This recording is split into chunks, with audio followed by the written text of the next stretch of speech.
कभी ऐसा हुआ है कि किसी अनुभव के बाद बस सोचते रह गए कि यार ये आखिर हुआ क्या? और कभी ऐसा कि सोचा हो अगली बार इसे और बेहतर कैसे किया जाए? ये दो अलग-अलग सवाल हैं और ये दो बहुत ही पावरफुल तरीकों की तरफ इशारा करते हैं। एक है चिंतन और दूसरा है आत्म-मूल्यांकन। अक्सर हम इन दोनों को एक ही चीज समझ लेते हैं, लेकिन आज हम इसी कन्फ्यूजन को दूर करने वाले हैं। और देखिए, इस एक लाइन में ही ना पूरा का पूरा सार छिपा हुआ है। चिंतन का मकसद है खुद को, अपनी आदतों को, अपने रिएक्शंस को जानना।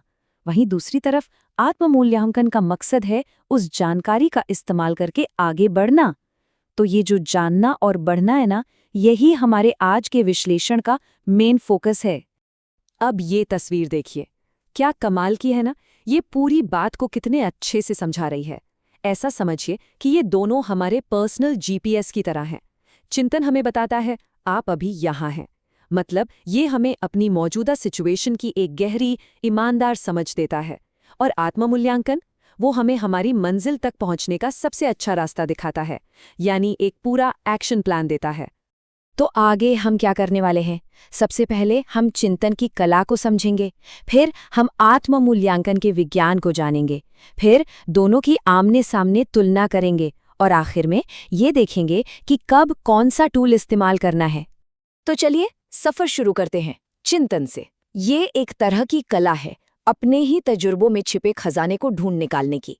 ये सिर्फ बीती बातों को याद करना भर नहीं है, बल्कि उनके गहरे मतलब को समझने की कोशिश है। मतलब चिंतन में हम करते क्या है? हम किसी घटना को ना अपने दिमाग में फिर से जीते हैं।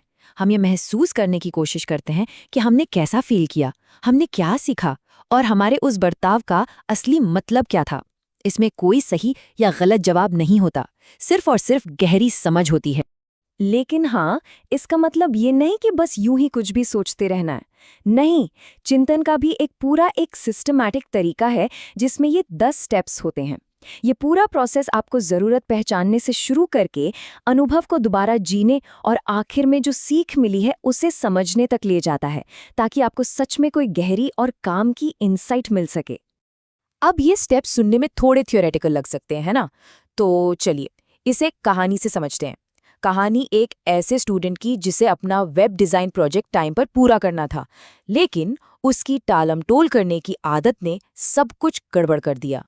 तो हुआ कुछ यूं कि उसने प्रोजेक्ट को आखिरी मिनट तक टाला। फिर जब काम करने बैठा तो पता चला घर पे इंटरनेट ही नहीं चल रहा। नतीजा ये हुआ कि प्रोजेक्ट में बहुत सारी गलतियां रह गई और उसे लेट जमा करना पड़ा। इस पूरी गड़बड़ी ने उसे सोचने पर मजबूर कर दिया कि आखिर गलती हुई कहाँ। और यहीं आता है चिंतन का नतीजा, जानना।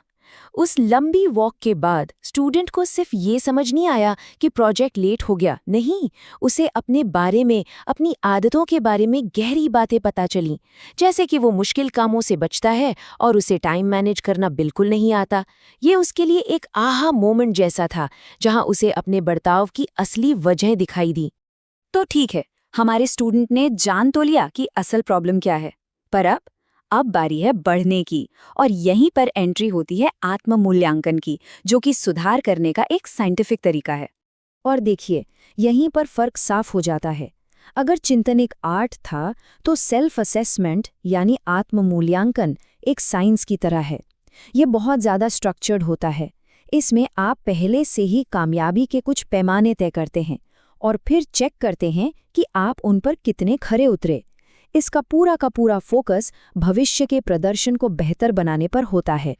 और हाँ, इसकी भी अपनी एक 10 स्टेप की मेथोडोलॉजी है, पर जरा ध्यान दीजिए ये कितनी अलग है।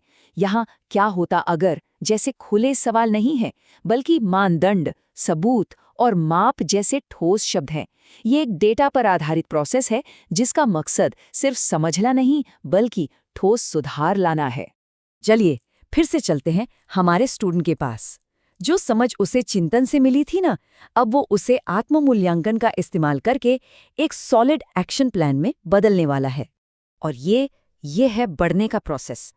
स्टूडेंट ने ईमानदारी से अपनी खूबियों और कमजोरियों को पहचाना, फिर उसने सुधार के लिए शॉर्ट टर्म और लॉन्ग टर्म दोनों तरह के गोल सेट किए। ये सिर्फ सोचना नहीं है, ये करना है, ये बदलाव लाने की तैयारी है। तो ठीक है, हमने दोनों प्रोसेस को अलग अलग तो समझ लिया। अब इन्हें आमने सामने खड़ा करके देखते हैं, ताकि इनके बीच का जो फर्क है ना, वो बिल्कुल शीशे की तरह साफ हो जाए। और ये शायद सबसे सबसे बड़ा फर्क है। चिंतन किसी घटना के होने के बाद का रिएक्शन है, ये समझने की कोशिश कि क्या हुआ और क्यों हुआ। वही आत्ममूल्यांकन भविष्य की तैयारी है, एक प्रोएक्टिव प्लान है, ये पक्का करने के लिए कि अगली बार नतीजा और बेहतर हो। अब इस टेबल को देखिए, यहाँ पर तो दूध का दूध और पानी का पानी हो जाता है। चिंतन से क्या मिलता है? गहरी अंतर्दृष्टि। और आत्ममूल्यांकन से खूबियां और सुधार के क्षेत्र। चिंतन पीछे की तरफ देखता है तो आत्ममूल्यांकन आगे की तरफ। चिंतन में कोई तय पैमाने नहीं होते, जबकि आत्ममूल्यांकन पूरी तरह पैमानों पर ही आधारित होता है।